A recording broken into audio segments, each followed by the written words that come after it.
না আমরা আল্লাহর কথা শুনবো না, আমরা শুনবো ওদের কথা। আল্লাহ বলছেন সুদ হারাম, আমরা খাই সুদ। আল্লাহ বলছেন আমার আইন দ্বারা বিচার করো, আমরা বিচার করি ব্রিটিশের আইন দ্বারা।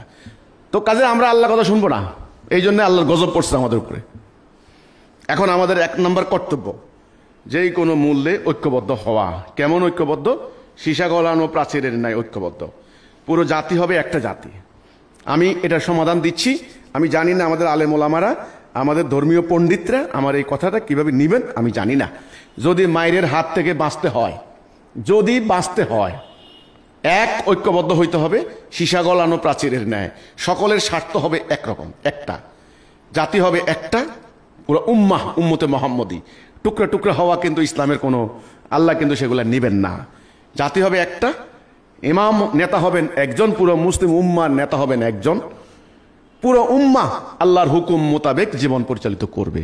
পুরো ঐক্যবদ্ধ জাতি একজন নেতার আন্ডারে সমস্ত জান মাল একত্রিত করে আল্লাহর রাস্তায় সংগ্রাম করে জিহাদ করে আল্লাহর দ্বীন প্রতিষ্ঠা করতে হবে। তবে এই মায়ের হাত থেকে বাঁচবেন, নাইলে বাঁচবেন না।